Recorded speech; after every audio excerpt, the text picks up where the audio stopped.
summer interpretive tour guide here. And this is one of our programs.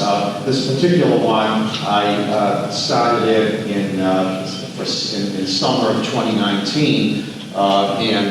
So those of you who know who have been coming for a while now, or you might be newer here to the lunch program, thank you as always for coming. So before we get started, just a little announcement here about our programs.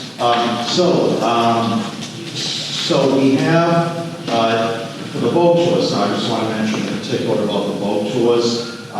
We have done 3 of them now so far on Saturdays, and there are 5 left. So if any of you are interested in taking the boat tour, which is the only one that you need to make a reservation for here at Lawrence Heritage, I just want to let you know that this coming Saturday is full. And so for you or anybody who you might know who's interested. So August 9th, we have 2 seats left. August 16th, we have 5 seats left. August 23rd, we have 7 seats left. And the last one on August 30th for the 2025 season is completely wide open right now. All 10 seats are available. Okay, so I just wanted to mention that because they are filling up, and during the month of August now, that'll be the last opportunity for the boat ride for the current season. Okay, so today, July 30th. We have the last presentation for the month of July. Coming up in August on the orange sheets that are in the back of the room, as well as downstairs on the first floor, you'll see the speakers and the topics for August if you're interested in any of those. Okay? And as always, to my left, just help yourself to refreshments there. There's some snacks and cold water if anybody would like one of those. Okay? All right. So today the topic is collecting historical memorabilia. And those of us, myself, the featured speaker, any of you who collect historical items, you know that it can be a very interesting hobby, right? It can be expensive as well. I'm sure Tom will touch on that. So you have to kind of like be careful, right? Okay? And then, of course, there's space limitations, which I'm sure we'll talk about as well, right? So we'd like to, we'd like to have everything in our collection, but money-wise and space-wise at home, it's not always possible. So, but you'll be hearing more about that today now. So today's speaker is Tom Spitaleri. He's a friend of mine and a fellow historian and a friend of the park, supporter of the park. And currently his bicentennial collection, or part of it, is on display in our gallery until the end of September. I'm sure you've all seen it by now. It's been up since early July, about a month now, but if you have not seen it, of course, you can take a look. There's been some additions. Yes, and then Tom has had some recent additions since he originally set it up as well, right? So again, collecting historical memorabilia, the thrill of the hunt, right? You never know what you're going to find, and add it to your collection. All right. Thank you all for coming today. There was a reason for that, and we'll get to that in a few minutes. All right. So today what I'm going to be talking about, besides, I would say, I have 80% of my personal collection here. Out of 8,000%. Oh my God. Is material culture. As you've heard me speak before on many different items, my background is local history. Quickly for the new people here, there's a couple. And anybody watching at home later on. My background is the pre-colonial settlement of New England to the end of the Civil War was my major in college. My other major was industrial history. My third major is poli-science. 3 majors. Graduated last class from Grafton College. Oh, wow. And that seems to be very important in all of this. Okay? And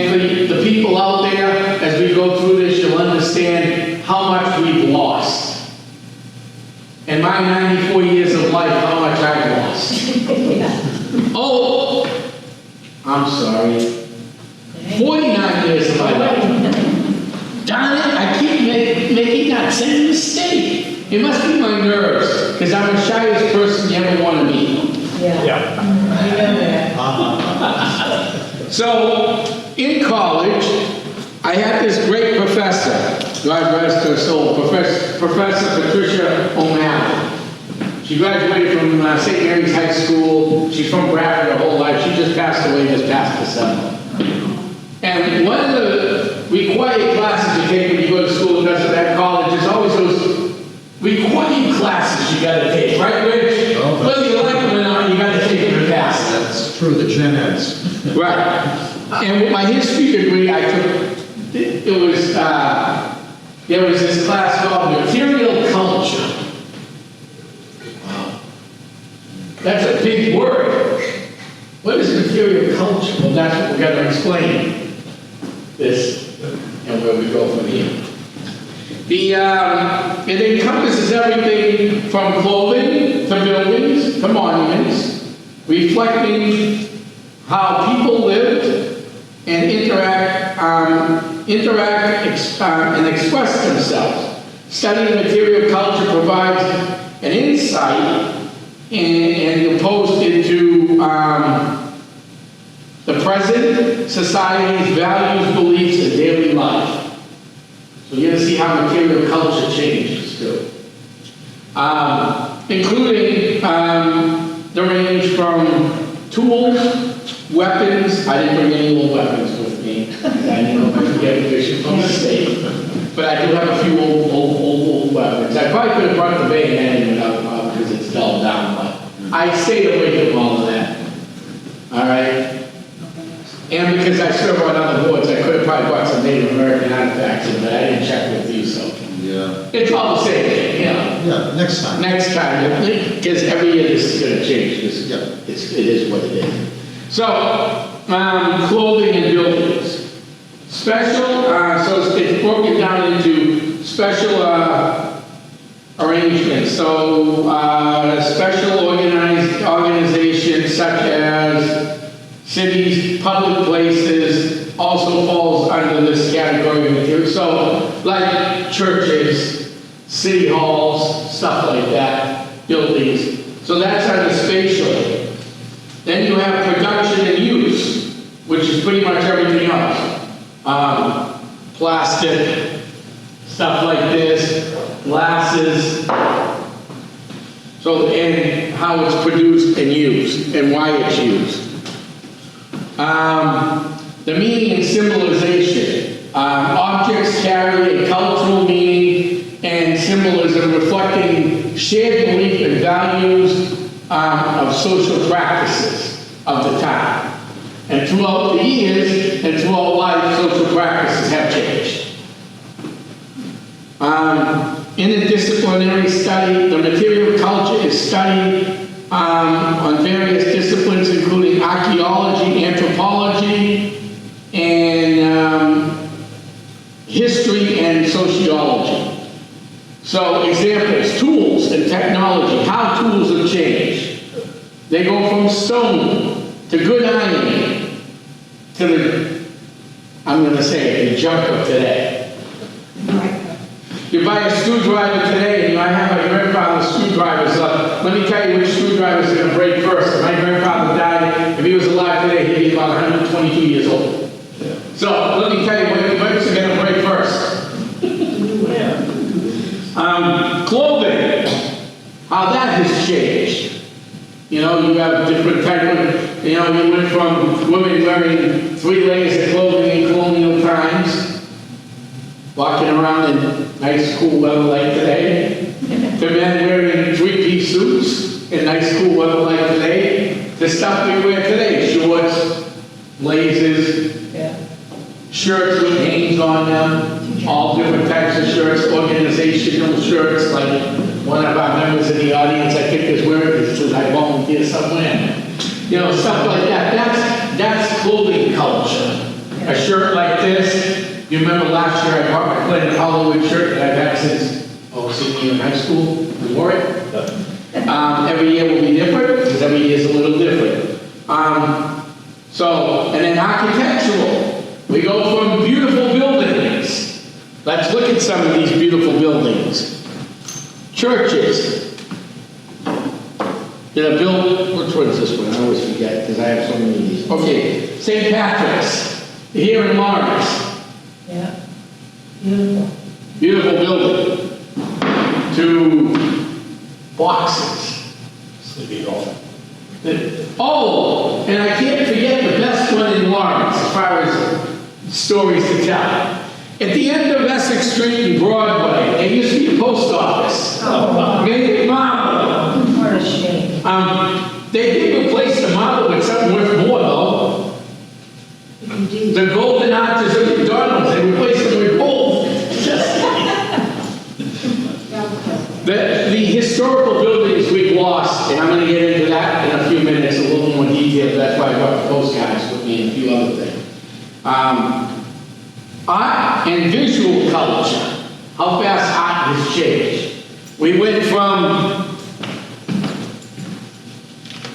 records like this, these covers were actually drawn, to mass-produced computerized images of today, which I mean, we can see those anywhere. I wasn't going to bring those with me. Plain and simple. The everyday things like furniture, utensils. They used to make furniture. Furniture used to last. Today, you're lucky it lasts 10 years. Yeah. And it's a little bit more expensive than it was.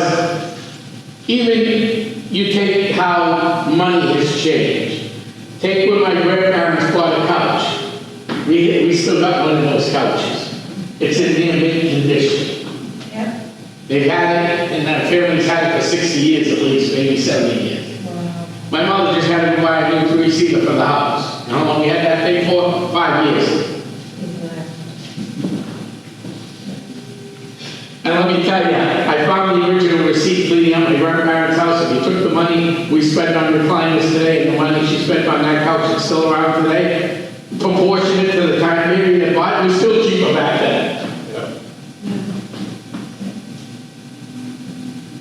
Everyday objects.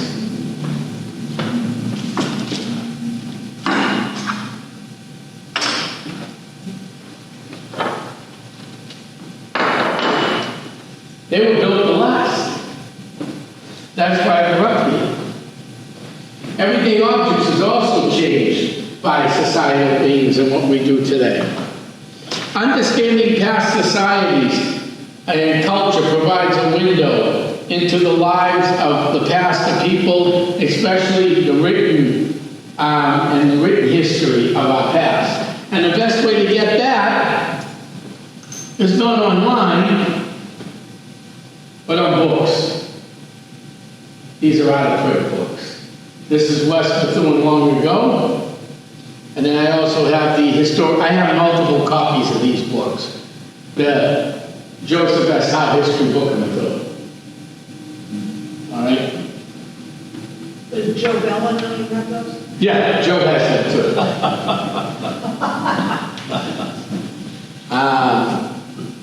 Joe and I kind of, if I find something he doesn't have, I buy it and give it to him and vice versa. Joe and I have been friends for years. Yeah. In fact, I just got Joe a whole bunch of these from Lawrence. He didn't have. Are they getting rid of those? Out of Who? the library? They're all gone. Not this came out of Haven Public Library. They got rid of all the doubles and triples. They were giving things away. They've given everything away they could. I've been up there every day getting stuff.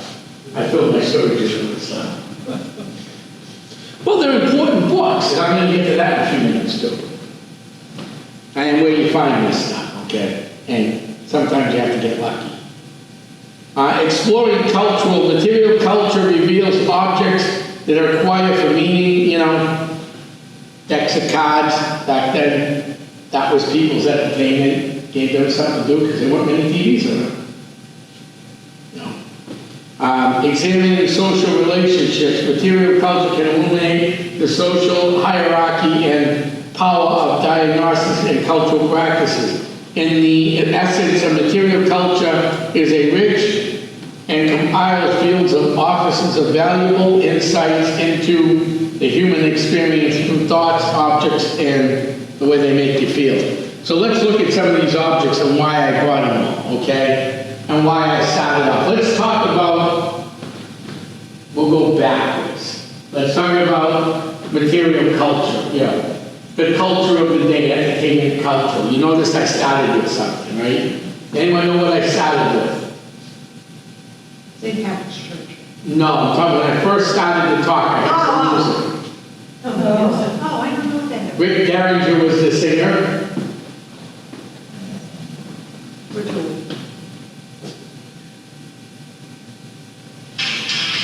I'll play it for 2 seconds and then we'll get back to it. See if anybody can guess where this came from.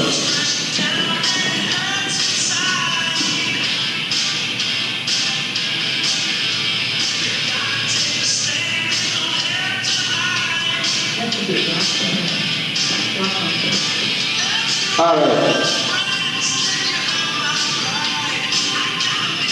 Once I do this, I'll get it there.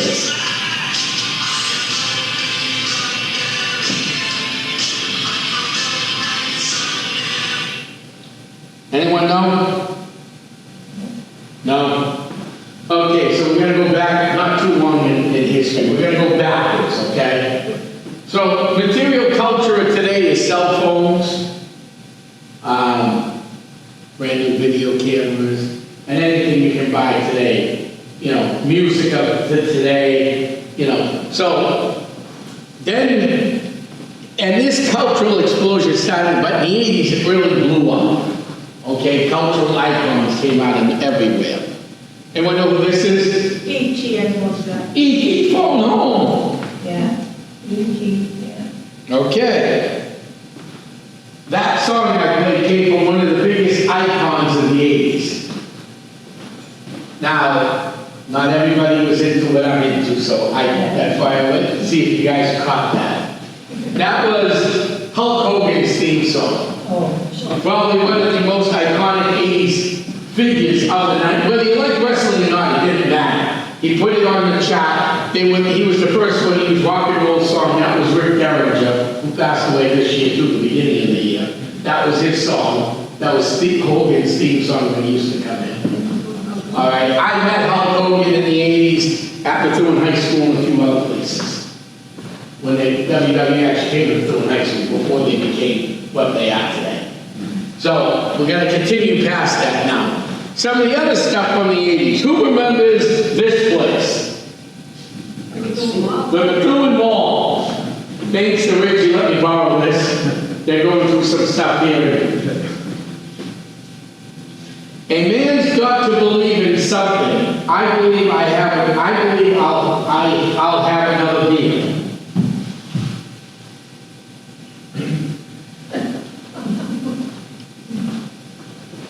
Anyone know what this is?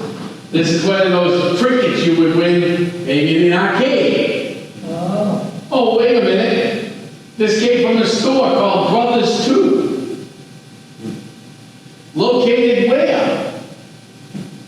At the Bethune Mall. Oh, gosh. Oh, I don't remember that. I don't remember. I also have a tray from the Bethune Mall. I didn't bring it with me this time. I'll save it for another day. And I'm going to head to Chicago in the winter time so I can finally eat at this place again because it was another childhood loss for me. Anyone know what I'm talking about? I'm thinking of the food court. Yeah. The food court, man. Very famous steakhouse. York Steakhouse. I also have a table and chairs from the Bethune Mall.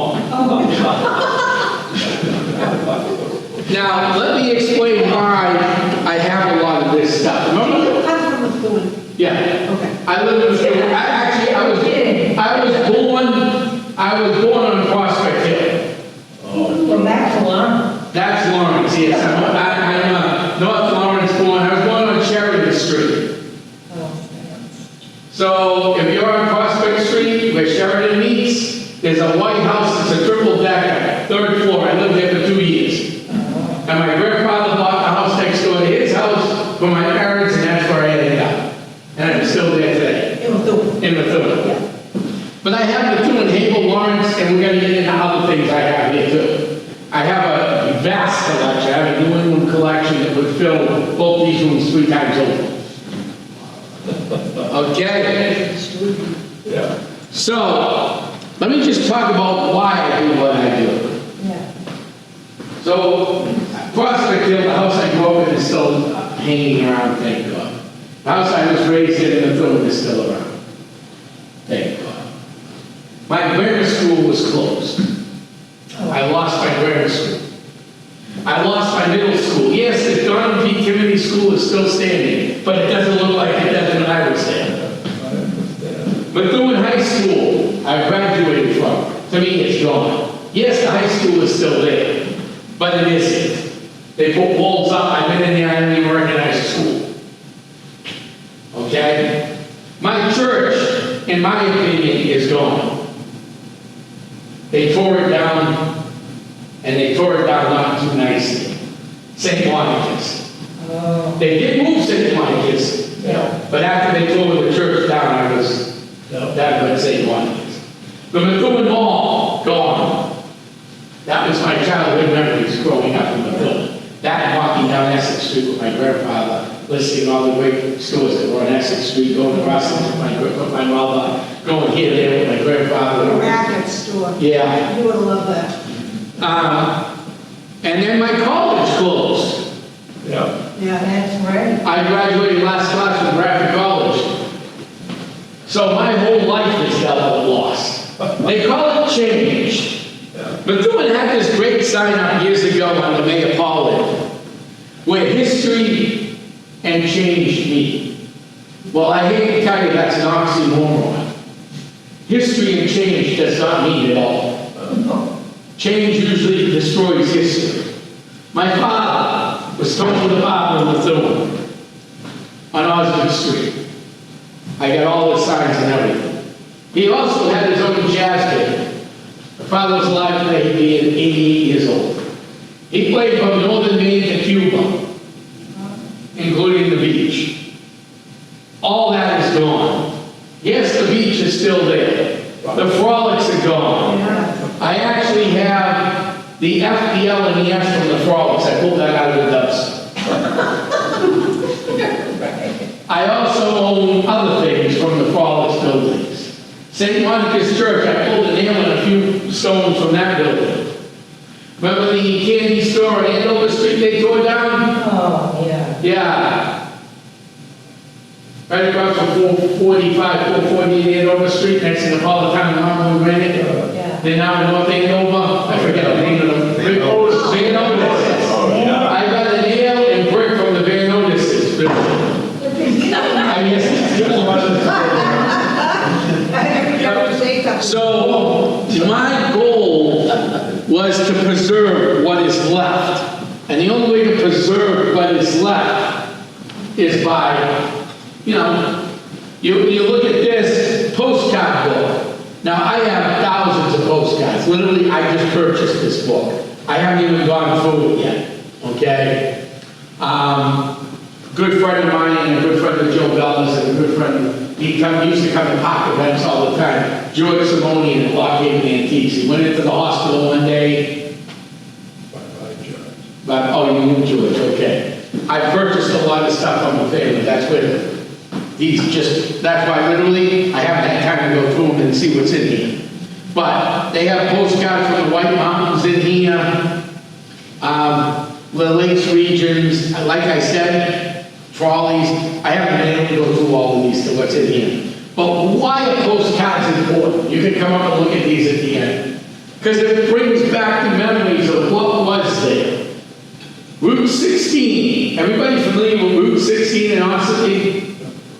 I've been going up there ever since I was in high school. I used to ride my bike from Methuen up to North Conway. My bicycle. Not my motorcycle. Never had a motorcycle. You gotta be brave to ride a motorcycle. I don't know many people ride motorcycles.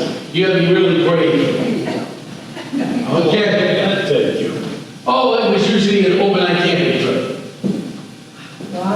But that's when I was riding bike a lot, and I did 55, 60 miles an hour on the 10 speed, 21 speed mountain bike. That's the only reason I'm breathing today. I'll be honest with everybody in this room and who's watching. With my year's bicycle. There's a health issues with diabetes and everything else. if it wasn't my years of high school bicycling, all those miles, my doctor said, you'd be in worse shape than you are today. Yeah. But the only way we can preserve our culture, you know, you go up Route 16 today, what do you see? There used to be woods, some training shops along the way, a couple small hotels like the Whittier Hotel in Whittierville and Ossipee. That whole area is all overbuilt. You know, the only thing we got left are the postcards that would remind us of our childhood. And to show the next generations, right here, here's a couple of Methuen postcards. This came from George Simone too. I didn't even know these were in here. Cool. Okay, that can be. Washington Monument. It was on the Searles Estate, Methuen, where St. Montefiore is. It's in Los Angeles now. Yeah, it was sold. Should never have been sold, but it was sold. Forest Lawn. Forest Lawn Cemetery, thank you. Yep. Oh, in LA? Yeah, Wow. Yeah, where all the celebrities are buried now. Yeah. so, calendars remind us of businesses that were long ago. Oh, yeah. I have thousands of these. Oh, my God. I just couldn't get to them quick enough because I've been busy doing other things, because I'm busy doing other things. And I just picked this up out of Estes farmhouse. They just sold, they're in the process of selling the farm in Groveland. He passed away, the father, the daughter selling.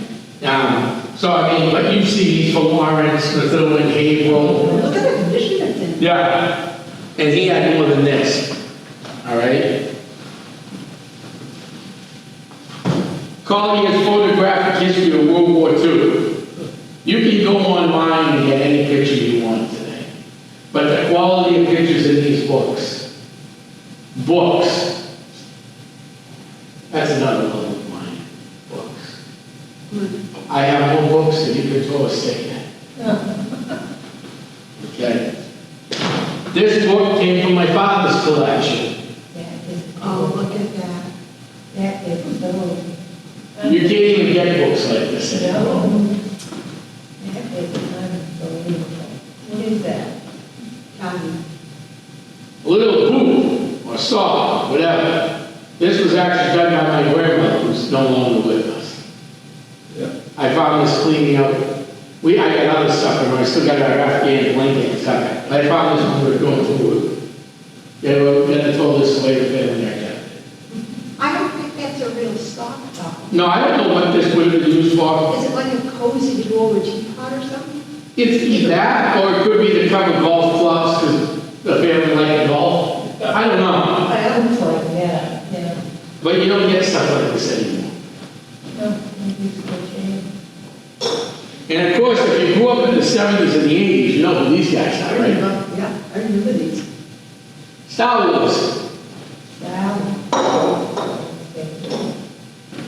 And of course, I was about 2 years old. We all remember the impact of this, right? Oh, my God. The blizzard of 78.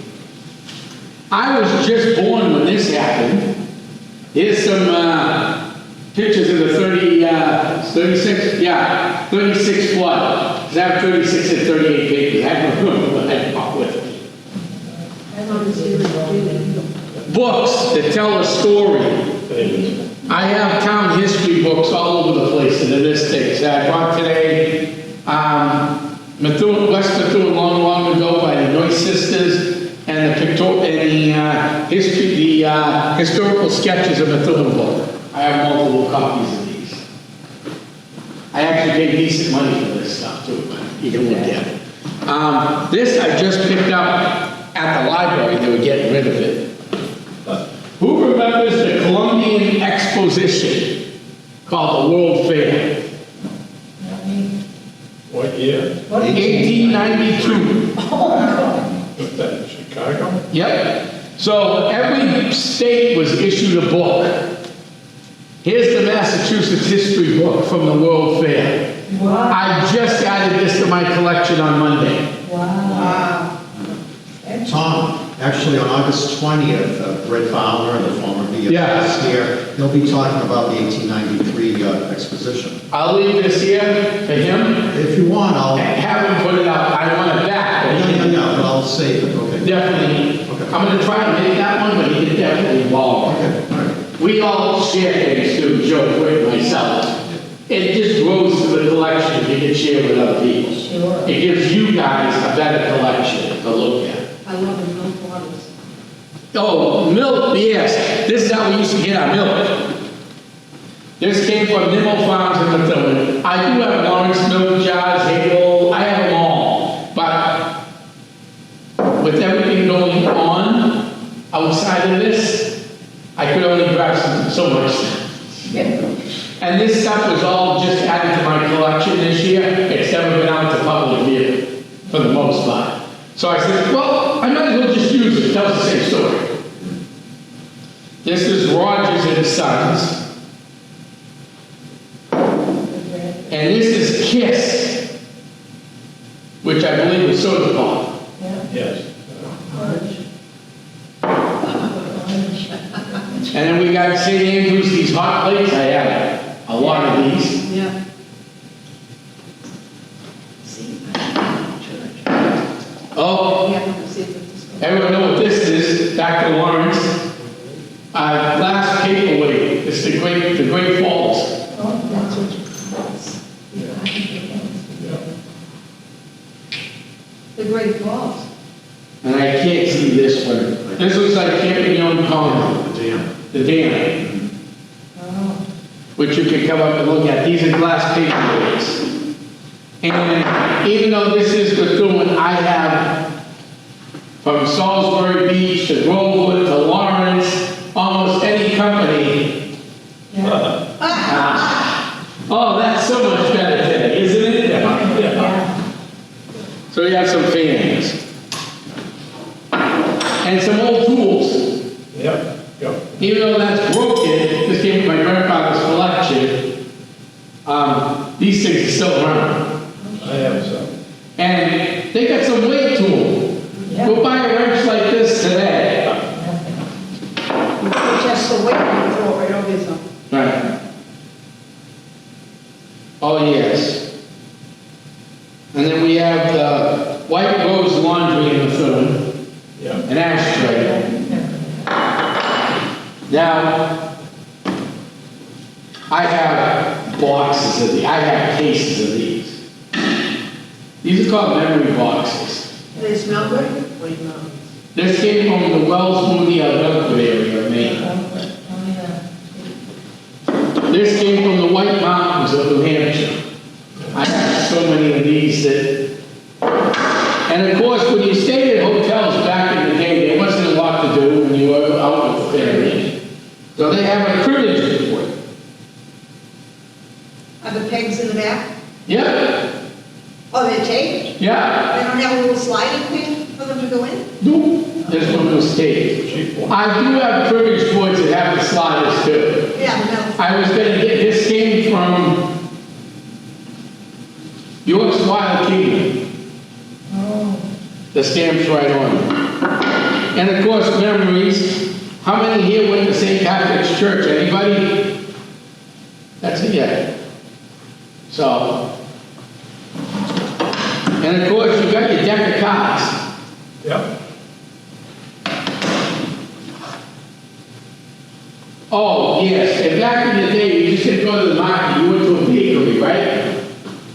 You get your baked goods, Triple E's, Wonder Bread? Piero's, Wonder Bread. And who remembers Sudbury Bakery? I used to work there. Ah, That came from Sudbury Bakery. They used to stuff, up one street here, great package.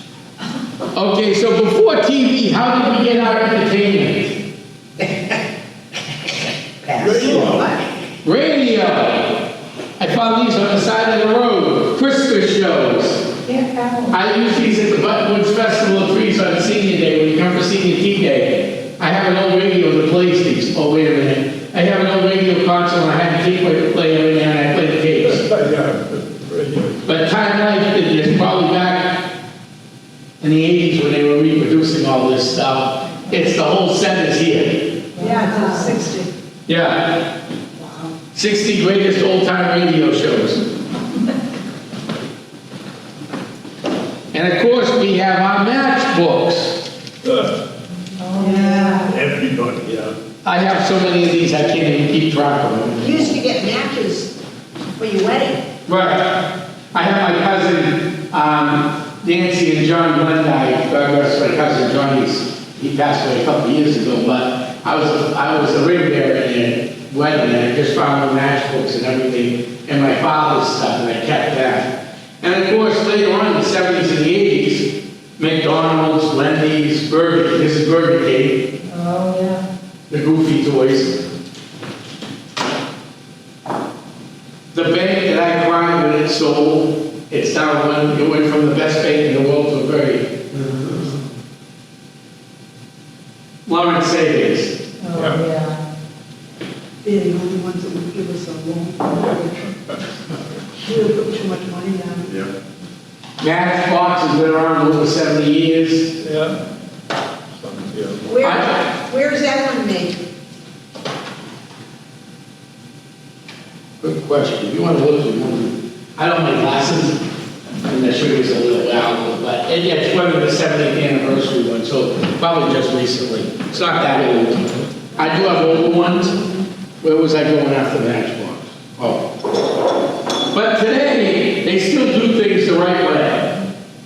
I recently was over at this great farm in North Andover, Parker's. Barker's. They've been around a long time. Yeah. 16 something. Yeah. 94. They still use glass containers. Nice. Yeah. I got peachy peach caps. And of course, my father was a barber, and this was one of his things. So it's also family heirloom. These chains are on my neck with my dad's.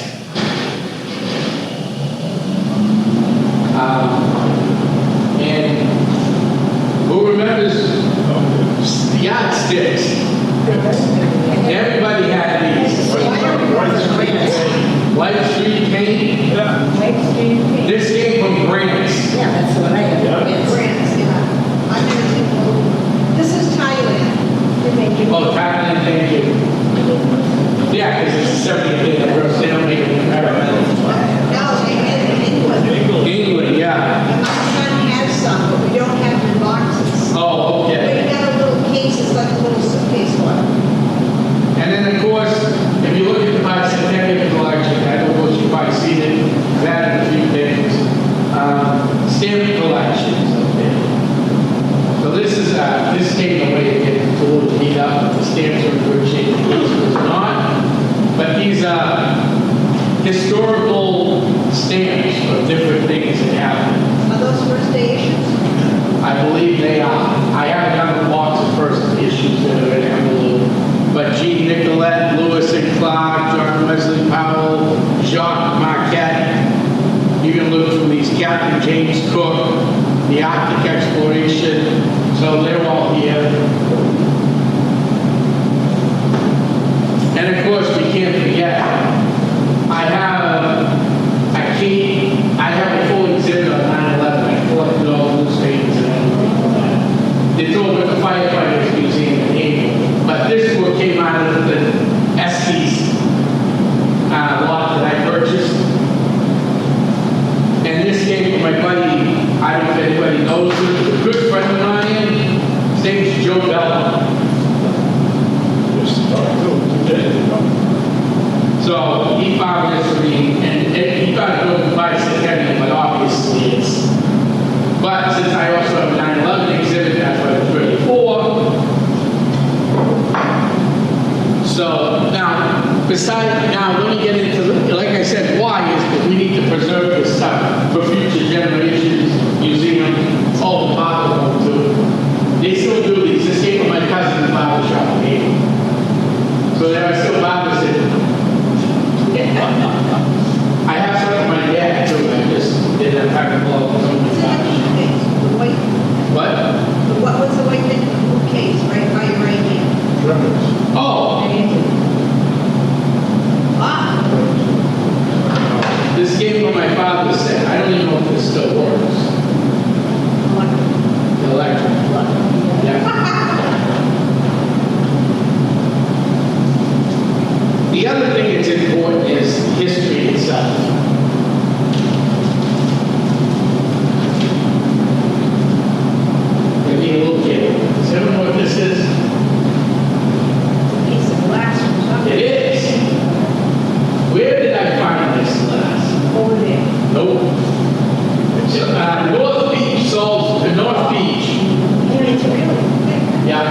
This is called bottled glass. So in colonial times, if you remember 250 years ago, in Battle of Lexington and Concord, we fought over what? Taxes and everything else, right? Well, if you bought English glass, which is thin glass like this, this isn't English glass, this is brand new, but the thinner glass, you had to pay a tax on it. People would then take those thick bottles here, melt these down, and get glass. You know, we said there's some green bottles that are thick, green tinted, yeah, and melt it down, and it was called colonial glass.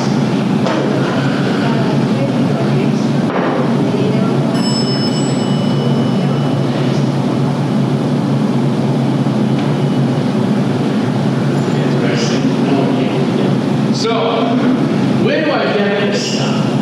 As I just said, a lot of this stuff came from SE. Some of this stuff just came from the Simonian house. I gotta go back and they brought coffee this morning, brought some more stuff.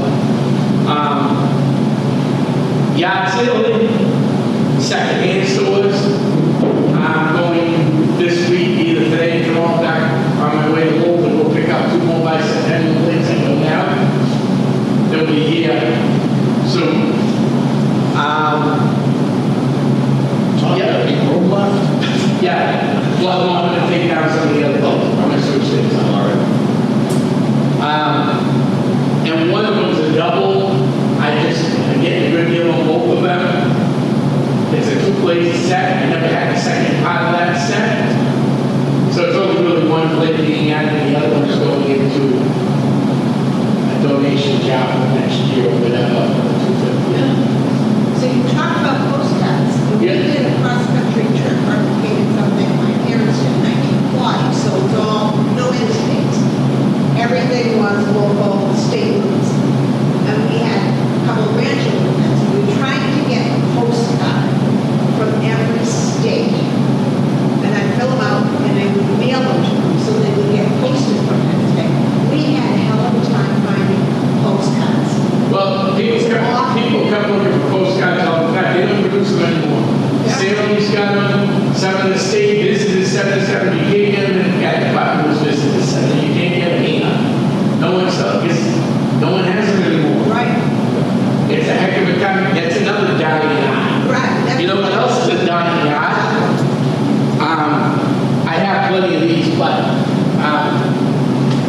where did it disappear to?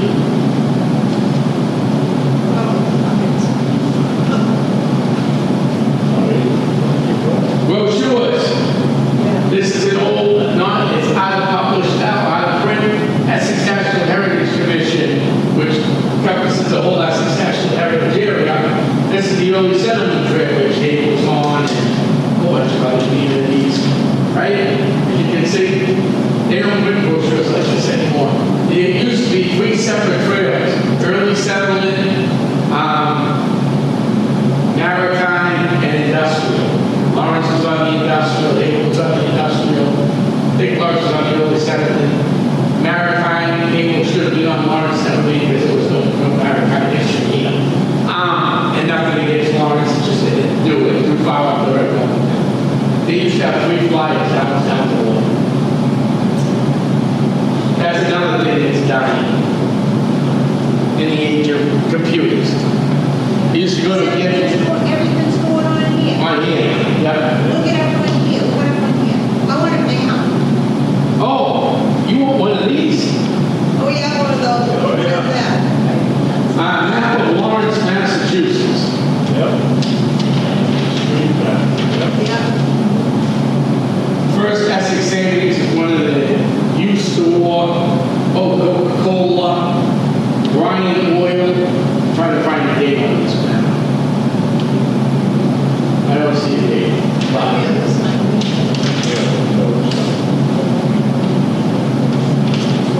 Want me to look while you got your...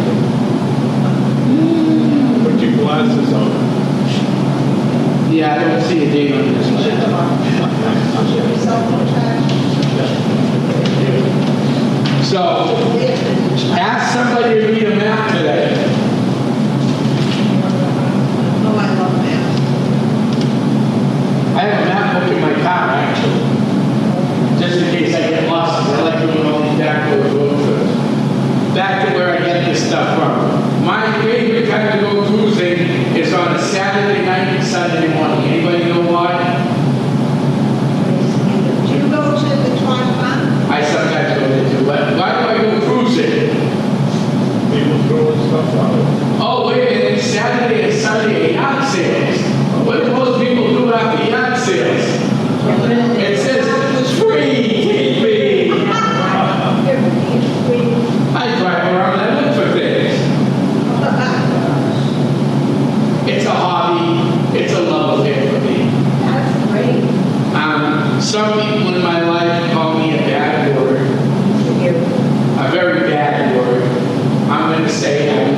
trouble.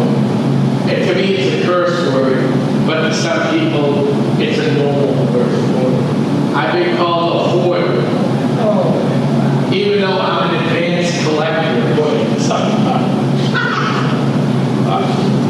Thank you, Rich, for that one. sure. I had to tell Joe about that one. I said, Joe, you're gonna get something wrong. According to Rich, I'm an advanced collector. Well, that's what I consider you to be.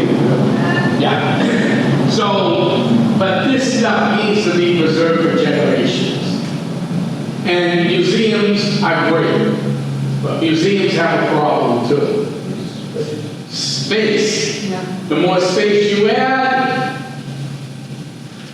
the more it is you need to find. Because it costs money. I don't know how much money I spend on my collection, because I don't even bother to check. I'll be honest with you. Better off not knowing. No. No. I know how much I spend in storage units a year. Right. But as far as what I pay for things, I have a lot of stuff, but like the bicentennial stuff, and I've had weekend sports exhibit up in here, weekend in New England stuff in years past here. People will come here or wherever I got this on display, they'll call me up, they'll get the number from somebody in the front desk. Here, I just come and give them my cell phone number, but places I don't normally, they know me that well, that I put my stuff up, like different libraries in Tewksbury and beyond. They'll call me, hey, Mr. So-and-so wants to talk to you. Do I have permission to give them? Of course, give them my cell phone number, but they don't know me like Rich and everybody here does. They'll call me, hi, I'm so-and-so. I got 4 boxes of bicentennial. I got a whole bunch of Massachusetts and Maine stuff. You want it? First thing I ask is, because it says, how much you want for it? Oh, no, we don't want it. Sell it. We want to make sure it's preserved, because our kids are going to throw it away when we die. Right. I mean, I went through that with my father's stuff. My brother gave me. I love my brother. He's not a hoarder. He's not a collector. We lost so many books. All my father's psychology books and everything else were gone. Gone. Can I tell you a little story about the street directories? Yeah. We don't know how this Karen's met. And I was going through street directories, North Andover. They had Andover and North Andover together. Yeah. And I could see his mother's name. Oh, they lived, yeah, they did. And for the next year and the next year. Then all of a sudden it said she was working at where Woodworth is. Where everybody know where Woodworth is? Yeah. The dealership? Gosh, you know, Yeah. That was the Shawshene Garage. That's where she worked at. Owned by, she didn't know at the time, would be his great uncle. Oh, so you related to Duluth? Oh, No, it was Kilcourse. Kilcourse. So, Oh, that's a familiar name. Where do I know that name from? the water plant, Oh, no. he was Yeah, a no, all of alderman. that, yeah, but For 2 years. Yeah. Wait. Oh, wait a minute. Wait. Kilcourse. I believe I've seen that. Maybe in the Dustin genealogies. Well, maybe. It's very rare though. Don't mix it up with Kilcoyne. Yeah, it's just killed. It's course like golf course. No, I know that because there was Kilcourse that was on the board when I first started at the Buttonwoods on the board of the Garrison, not the Garrison, Dustin Family Association. So we're coming to the deduction because they're both gone, we don't Right. know. That's And that it how worked. it Yeah. His father, who came up here as an orphan at the age of 15 out of New York City to be with his great uncle, went Mhm. over and met his future wife, working for his great uncle. Yeah, no, that is interesting. You never know what line you're gonna see that's gonna just throw something at you. Right, no, you don't. And even going through like, not so much the flood of 38, but the blizzard of 78. You know, you open up the newspaper, you start looking, you got pictures. Oh, underneath pictures of people's names, and you look. And you see if you were there, or your family was in there. Right? I mean, that's why it's important to save all this stuff. Save it for future generations. Yeah. We've gone so far off kilter with this technology. It's sad. It is. I mean, Technology does have its good, don't get me wrong, to a degree. But we've gone so far off of technology. I mean, I do museum tours in a couple different towns with different museums. I work at one in at home, different others. And I didn't bring any with me, but kid goes to me up in Salem, New Hampshire, goes, two things they said to me. What is this? Oh, yeah. I don't know what this is. It's a record. And records are great, because you've got the Impossible Team of 75 here. You got some Civil War records and some JFK records here, all done on vinyl. And then one kid goes to me, what is this thing? It's plastic, it's only this big. I've never seen that. What's that place? They play music. How do you play music with that? It doesn't work on anything I've ever known. I said, no, it's called an 8-track. Yeah. I actually have 2 8-track players. No, And I have a few thousand 8-tracks and 3,000 plus vinyls. we were at Colleen's eating breakfast one morning. Colleen's, my favorite. I was there this morning. Ah, and they had a big round table there. Yeah. Now, this is only said because perhaps they never saw them in their native land. They were all Hispanic around the table. And there was this young man, he was probably, this happened about 4 years ago, he was probably, I don't think he was that old, maybe late 30s with his family. And John has these old antique stoves. Yeah. But he has things sitting on the stove, so he says to John, what is that thing? It was a rotary telephone. And he I had no idea what it was. and I think maybe culturally, wherever he came from, didn't have anything that looked like that. I just find it amusing when I bring this stuff out to the younger generation goes. Do you collect telephone books? I do have telephone books too, yes. I got a whole bag of Lawrence ones and I put back them. They were sitting in a bag in my floor room. Are you donating? Yes, donating. Yeah. Along with a bag of John F. Kennedy's death announcements and all the newspapers. So- What else did I buy? Yes, this is a love of mine. I enjoy doing it. And I will continue to do it. Now, where this stuff goes after I go, trying to figure that out. Yeah. The bicentennial stuff will be heading to Philadelphia. Really? I've already talked to people out there. Because that's my most important collection to me. Because that's celebrating America's history. And next year, I'll have even more stuff out for the big 250. Thanks for the warning.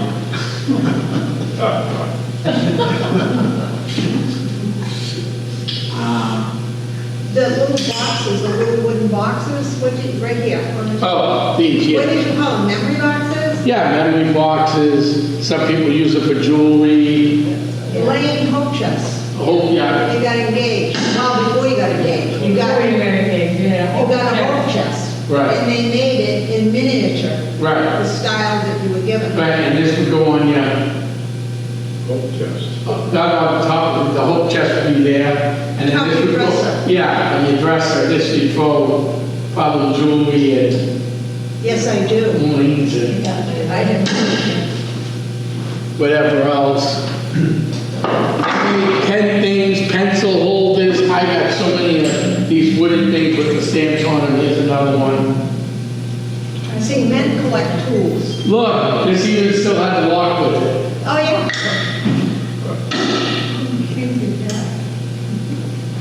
John, Yeah. maybe before we wrap it up, do you want to just, can you get into like, sometimes like I'll get questions from people when I'm showing them items, oh, how much is this worth? What's the value? Oh, You want to talk a little bit about that? I can do that. Yeah, all right. It's a real simple question to me. Oh. How much is this worth? Go look it up online and you find out how much it is. How much you want to pay? Right, yeah, how much you want to pay. To me, I go by what museums say it is. It's priceless. Yeah. And it can't be replaced. A lot of this stuff cannot be fact, I had an accident a couple years ago that was a bad, in my storage unit, a bunch of boxes collapsed. Oh, I lost, thank God it's only a small container, but I lost a few plates. And most of them were old man in the mountain plates. Luckily, I've been able to replace all but one so far. So there is a danger of collecting a lot of stuff too. You know, you can only stack so much stuff, and then the crates today are just horrible. I mean, they're not really made to stack anything. Stackable crates, $22 a box. What do you stack? Maybe 1 or 2 bucks if you're lucky. And it looks sturdy. It looks like you put 6 or 7 of them together. Yeah, maybe on a short-term basis, but on a long-term basis, absolutely not. You see some of the crates that I've had to get rid of around. I remember, yeah. Because they had staff, they broke, they bent, they're very unsturdy. You almost need showing. Yeah. So, this is just a small collection of what I love to do. Any other questions? Comments? You want to come up and dump through this stuff, you're more than welcome to, and I'll answer one by one question.